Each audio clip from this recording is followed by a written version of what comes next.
know we are running a little bit behind on time, but there is one more question from the audience.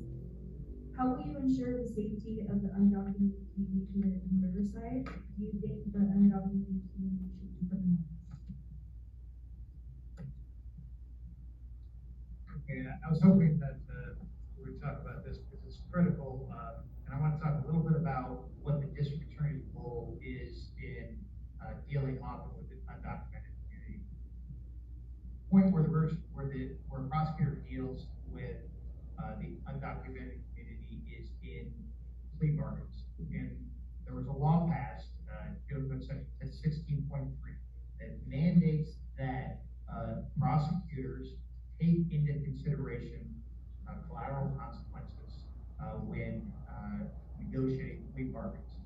I can tell you that unfortunately this is not something that is done on a regular basis, and I don't think there's any policy within the district attorney's office regarding this. There doesn't appear to be any indication of how many times they're taking immigration consequences into consideration. I can tell you that it was rare in the criminal court that I worked in, and this is critical because if we see a stark contrast, a big gap between the criminal penalty and the collateral consequence, in other words, deportation, versus a criminal penalty that's much more lenient and much less devastating to that individual, we have to really ask, why aren't we making the minor changes? Often we're talking about really changing the word in the charging document to get to the point where we can avoid deportation.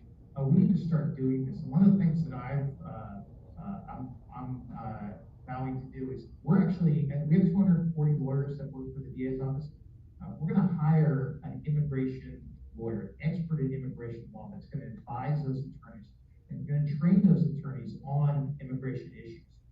Because we need to be able to tell the attorneys what you need to do in order to avoid immigration consequences if it's known that that is an issue. And obviously, that's something that needs to be brought up by the defense. But this is critical. We should not have a situation where the collateral consequence is so much greater than the criminal penalty. And if we do, we know something is really, really wrong.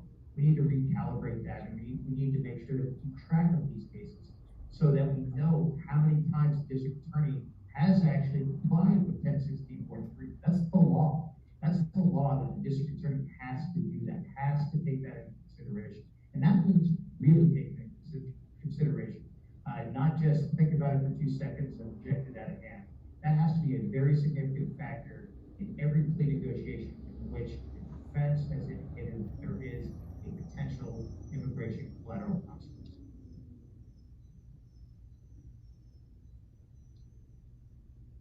When it comes to immigration consequences, I have a pretty comprehensive and innovative approach to how to deal with that. And I will have a unit that is dealing with reviewing cases for immigration consequences because it is quite impactful in our community. We have a large Latino community in Riverside County, and so we need to make sure that we're following the law. And it is the law. Penal Code Section 1016.3 requires that the prosecution take into account any consequences for immigration for certain charges. And I can tell you, certain charges like drug charges will result in deportation. So what's the underlying problem? It might be rehabilitation instead of criminalization and punishment that would result in deportation. So again, rehabilitation is a huge priority. So we can combine the 1016.2 compliance with rehabilitation. And we can rehabilitate our immigrants and make sure that they are getting services they need for these crimes that do result in deportation, like drug crimes. Also, I will be employing a consultant. So similar, I will have a consultant who is an immigration expert and attorney. I already have talked to him about this, and he's on board. And essentially what we will do is that person will speak with my team about these cases in every instance. And the benefit of that is that not all defendants can afford an immigration consult, right?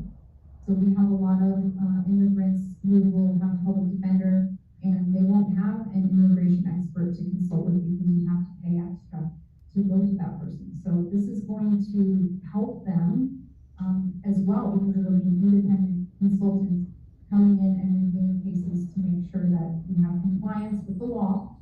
And one more piece that I will add to that is that there is a penal code section that is not often discussed. It's called Penal Code Section 745. And what it is it prohibits prosecutions, convictions, and sentences that are based on race, ethnicity, or national origin.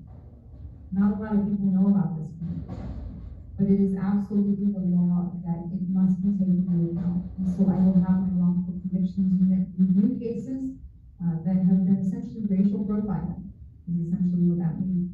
And that could result in convictions being thrown out, and sometimes it results in just a reduction of charges by the judge in the case if that's found to be true. So this consultant will be looking at these cases for those purposes to determine what charges we can change the charges to so that they don't get and suffer the deportation consequences. But also I want to combine that with the promotion of rehabilitation, because we not only just need to avoid the deportation consequences, we need to avoid future crimes. So we need to kind of, again, a holistic approach, looking at it holistically from start to finish. And this is absolutely in compliance with the law, and we are required to do this. So it is a public safety issue, and we need to be spending resources on it because the law requires it.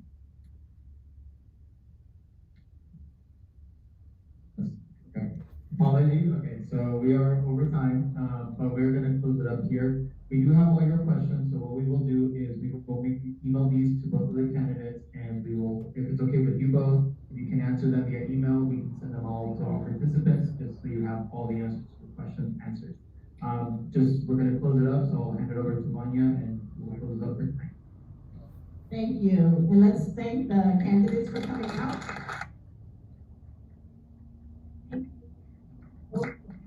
Questions and just being here, we really appreciate it. And let's thank yourselves for being here. This is every This is Thursday night, putting you on the